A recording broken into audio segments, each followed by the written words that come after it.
Bonjour, des exercices pareils. Cet exercice comporte 4 sortes d'équations.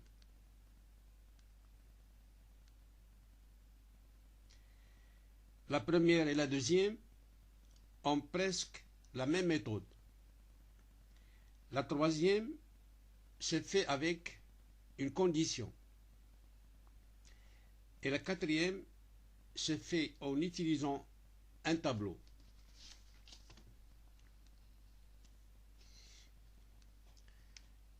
Première équation. Valeur absolue 5 moins 10x moins 12 est égal à 0. On va faire passer le moins 12 à droite de l'équation. Et dans ce cas, on a la propriété de la valeur absolue. Valeur absolue de x est égale à a, équivalent à x est égal à a, ou x est égal à moins a. Donc ici, on a soit 5 moins 10x est égal à 12, ou bien 5 moins 10x est égal à moins 12. Puis on va résoudre ces deux équations, c'est-à-dire on va faire passer le moins 10 à droite de l'égalité et 12 à gauche de l'égalité, de la même chose ici. On obtient ici 10x est égal à moins 7 et là 10x est égal à 17. Puis on divise les deux équations par 10. On obtient x est égal à moins 7 dixièmes ici. Et là on obtient x est égal à 17 sur 10. Et par suite, l'ensemble des solutions de cette équation-là, ce sont les nombres moins 7 dixièmes et 17 sur 10. Vous n'avez qu'à vérifier avec ces deux nombres-là en remplaçant x ici par moins 7 dixièmes ou bien 17 sur 10 pour s'assurer que c'est bien les solutions de l'équation.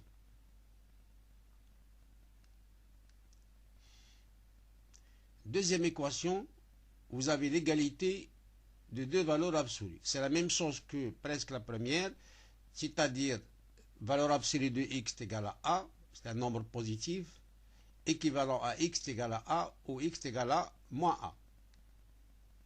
Donc ici, 3x plus 1 quart est égal à x moins 1 demi, ou bien 3x plus 1 quart est égal à moins x plus 1 demi. De la même façon, on va résoudre ces deux équations. On va passer le moins x à gauche de l'égalité et 1 quart à droite. Ici, x, on va la passer à gauche de l'égalité et 1 quart à droite de l'égalité. On obtient. Alors ici, on obtient 2x, 3x moins x, ça fait 2x, et moins 1 demi, moins 1 quart, ça fait moins 3 quarts. Et dans celle-ci, on a 3x plus x, ça fait 4x. Et en faisant passer 1 quart à droite, donc 1 demi moins 1 quart, ça donne 1 quart. Puis, on divise ici cette équation-là par 2, le coefficient de x. Et là, on va diviser par 4. On obtient ici x est égal à moins 3 huitièmes. Et là, x est égal à 1 16e.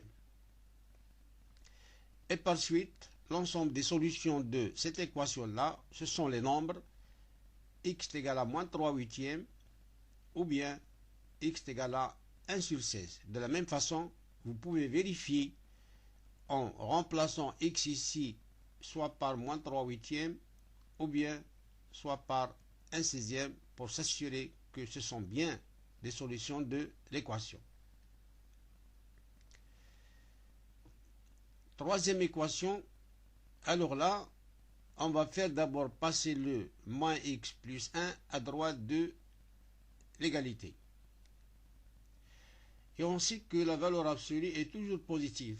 Donc pour que cette égalité existe, il faut que ce terme-là soit aussi positif.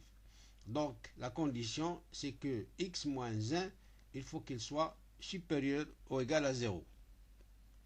C'est-à-dire x supérieur ou égal à 1. Et cela veut dire que x appartient à l'intervalle 1 plus l'infini. Alors dans ce cas, on a presque comme la première équation et la deuxième, la valeur absolue est égale à un nombre positif. Donc, d'après la propriété de la valeur absolue de x est égale à a, ça veut dire que x est égal à a ou x est égal à moins a. Donc, 3x moins 4 est égal à x moins 1, ou bien 3x moins 4 est égal à moins x plus 1. Et on va résoudre ces deux équations de la même façon que la première et la deuxième équation. Donc ici, 3x moins x est égal à 4 moins 1.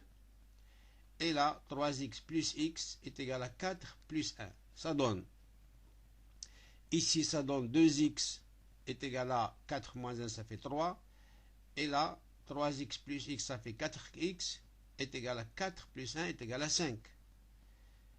Alors là, on va diviser cette équation-là par 2, le coefficient de x, et là, on va diviser par 4, qui donne x est égal à 3 demi, et 3 demi est plus grand que 1, c'est-à-dire, et vérifie la condition qu'on a prise tout à l'heure, c'est-à-dire que 3 demi appartient à l'intervalle 1 plus l'infini. Même chose là, x est égal à 5 quarts, et 5 quarts est plus grand que 1, appartient à l'intervalle 1 plus l'infini, il vérifie la condition. Et par suite, l'ensemble des solutions de cette équation-là, ce sont les deux nombres, x est égal à 3 demi, ou bien x est égal à 5 quarts. Alors à chaque fois, il faut vérifier que ce sont bien les solutions de l'équation. Il faut remplacer x là et la part 3 demi, et même chose là, il faut remplacer x par 5 quarts pour vérifier que ce sont bien les solutions de l'équation. Pour la quatrième équation, c'est un peu différent.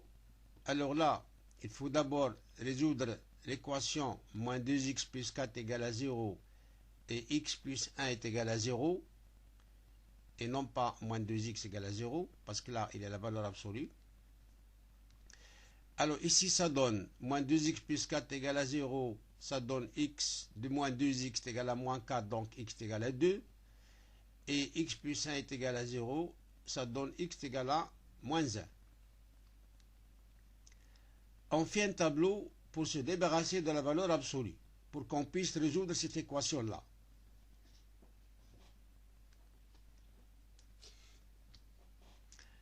Alors, dans la première case ici, bien sûr, on a x, et on va résoudre l'équation dans R, c'est-à-dire moins l'infini plus l'infini. Puis, on place ici les nombres qu'on a trouvés ici par ordre, moins 1 et 2. Ici, on met la valeur absolue de moins 2x plus 4. Là, dans la troisième case, on met la valeur absolue de x plus 1. Et dans la quatrième case là, on fait la somme des deux. Et dans la dernière case, on fait la somme des deux avec plus moins 2x. C'est-à-dire tout le terme à gauche de l'équation. Alors, moins 2x plus 4, on sait qu'elle s'annule lorsque x est égal à 2. Et x plus 1, elle s'annule lorsque x est égal à moins 1. Donc, on va mettre des zéros au-dessous de 2 et au-dessous de moins 1. Ici en face de x plus 1 et là en face de moins 2x plus 4. Alors le signe de ax plus b, a c'est le coefficient de x, ax plus b. Le signe de ax plus b, elle s'annule en moins b sur 2a, ici c'est 2.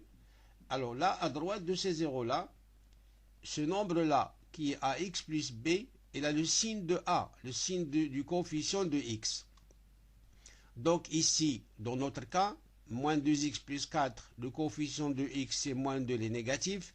Donc ce terme-là, il est négatif à droite de 0. Il a le signe de a. Donc, puisqu'on a la valeur absolue, si on veut se débarrasser de la valeur absolue, donc valeur absolue de moins 2x plus 4, puisque ce terme-là est négatif, donc il est égal à 2x moins 4. Donc il a le signe de a qui est moins 2x, moins 2. Donc négatif, donc on ajoute le moins lorsqu'on enlève la valeur absolue. Ça donne 2x moins 4. Et à gauche de 0, c'est le contraire. Donc c'est moins 2x plus 4, moins 2x plus 4. Même chose là. Nous avons x plus 1 sous la forme de ax plus b. A c'est 1 c'est positif. Donc à droite de 0 là, c'est le signe de a est égal à 1 positif. Donc ce terme-là est positif. Si on veut se débarrasser de la valeur absolue, donc valeur absolue de x plus 1 est égale à x plus 1. Et à gauche, c'est le contraire. Puis on fait la somme de ces deux-là. Ici, donc moins 2x moins x, c'est moins 3x et 4 moins 1, c'est 3. Moins 2x plus x, c'est moins x, 4 plus 1, c'est 5. Et 2x plus x, c'est 3x. Et moins 4 plus 1, c'est moins 3. On ajoute le moins 2x à la somme de ces deux termes-là. Donc, pour avoir le terme à gauche de l'équation. Donc, on ajoute moins 2x à ces termes-là.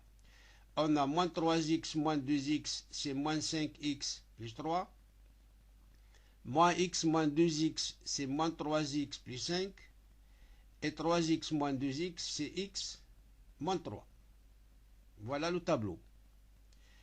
Maintenant, on va discuter les cas. Le premier cas, c'est lorsque x appartient à moins l'infini moins 1. La simplification de ce terme-là nous a donné moins 5x plus 3. Donc on va résoudre l'équation moins 5x plus 3 égale à 0 dans l'intervalle moins l'infini moins 1. Ça c'est le premier cas. Le deuxième cas, lorsque x appartient à l'intervalle moins 1, 2, la simplification de cette somme-là nous a donné moins 3x plus 5. Et on va résoudre l'équation moins 3x plus 5 est égal à 0 dans l'intervalle moins 1, 2. Le troisième cas, lorsque x appartient à l'intervalle 2 plus l'infini, cette somme-là est égale à x moins 3 et on va résoudre l'équation x moins 3 est égal à 0 dans cet intervalle. Donc le premier cas, x appartient à moins l'infini moins 1, la somme nous a donné moins 5x plus 3 est égal à 0, qui donne x égale à 3 cinquièmes. Mais 3 cinquièmes n'appartient pas à l'intervalle moins l'infini moins 1. Donc 3 cinquièmes, ce n'est pas une solution de l'équation. Deuxième cas, x appartient à l'intervalle moins 1, 2. La simplification du terme à gauche nous a donné moins 3x plus 5. Donc est égal à 0. Ça donne x est égal à 5 tiers. Et 5 tiers appartient à l'intervalle moins 1, 2. Donc 5 tiers est une solution de l'équation. Troisième cas, x appartient à l'intervalle 2 plus l'infini. Nous avons la simplification du terme à gauche nous a donné x moins 3, donc est égal à 0, on va résoudre l'équation. Ça donne x égale à 3, et 3 appartient à l'intervalle 2 plus l'infini, donc 3 c'est une solution de l'équation. Et par suite, l'ensemble des solutions de l'équation, ce sont les nombres 5 tiers et 3. Et je conseille à chaque fois de vérifier dans l'équation est-ce que ces nombres-là vérifient bien l'équation. Vous remplacez x par 5 tiers une fois, ensuite par 3 une autre fois et vérifiez que est-ce que ça donne bien 0.